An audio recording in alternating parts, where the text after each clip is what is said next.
Algebra Review for Section 3.2. The first thing we need to look at is the concept of something called a piecewise defined function. In a piecewise defined function, it is divided into different rules or different pieces based on the value of x to be evaluated. So for example, if I'm supposed to find f of 0, I find the piece where 0 is located. Since 0 is less than 5, for f of 0, I will use the first piece. So I'll put in a 0 for x. 0 minus 3 is negative 3. For f of 6, since 6 is between 5 and 7, I will put in a 6, except this piece is a constant. So anything between 5 and 7, such as 5.1 or 6.9, but in this case, f of 6 is going to equal the constant 2. For f of 10, 10 is greater than 7. It goes in the third piece, so f of 10 is 10 plus 4, or 14. So when you see a piecewise defined function, all it means is that the values of x will vary, and the function rule for those values of x will be different. So you have to determine which piece you should be looking at. Other than that, it's just straightforward evaluation. Now, an important concept to remember in terms of what we do in 3.2 called continuity is that often where the function switches over from one piece to the other, you will have a discontinuity. In other words, there'll be a gap or something happening at this turnover point. So where it changes from this piece to this piece, something is happening there.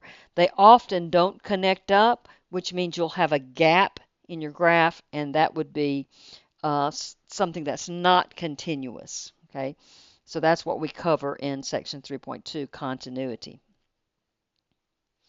The other thing that you'll need to have a background in for this section is restrictions on domain values. Now remember that domain is the set of x values for a function, right? Those are the input values. So these are x values. And not every function can have every x value. And when I say x values, I'm talking about, you know that you have the graph of a function, and here are your x values along the horizontal axis. So where does the function exist in terms of these values on the x-axis? So that's called the domain. If you have a linear or a polynomial function, such as f of x equals 3x minus 5, that's linear because this x is to the first power and there are no other powers or exponents in this expression. Or if you have a polynomial, and that's where you can have higher exponents, but you don't have any denominators or square roots or logarithms or anything. It's just a straightforward polynomial. There will be no restrictions at all on what x can be. And that means that the graph is going to exist everywhere for x, and that is from negative infinity to positive infinity. So the domain will be all x values. And in terms of continuity, which is covered in this section, the graphs will always be continuous. There'll be no jumps or holes or gaps in these kinds of graphs. The next one is a rational function. A rational function is a function where there's a variable in a denominator, such as f of x equals 5 over x plus 2. When you have a fraction, its denominator can never equal 0. So for this fraction, I know that x plus 2 is never 0. So if I subtract 2 from both sides, x can't be negative 2 because substituting a negative 2 here would make a 0 or an undefined expression.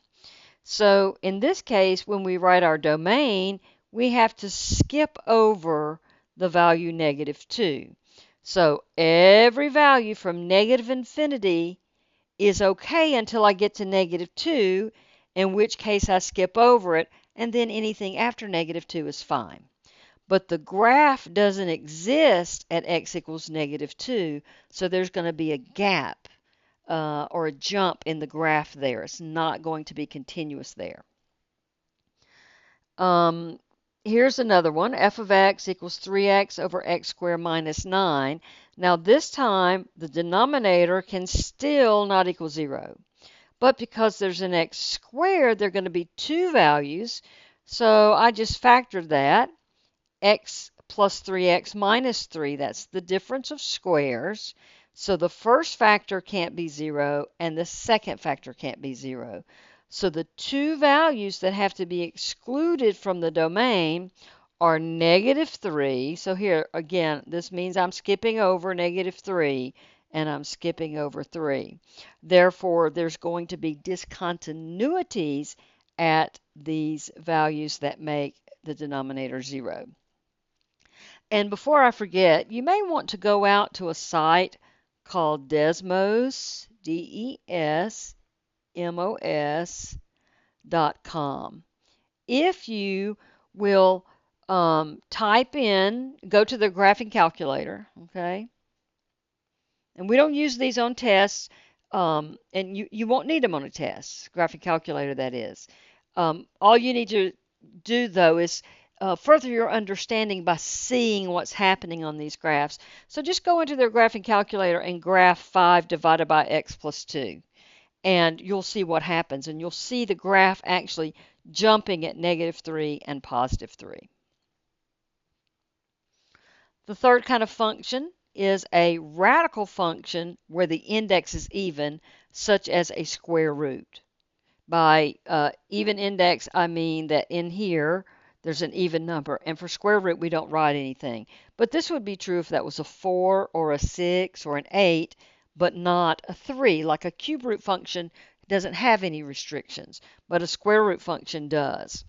So what we know is that, and let me make a little quick correction here, what's in there has to be greater than or equal to 0.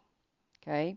That you can't have a negative in a square root, because the square root of a negative number is not a real number. Okay? They're what we call imaginary numbers, and you may remember something like the square root of negative 4 is 2i. But we're not talking about imaginary numbers. We're worried about real numbers.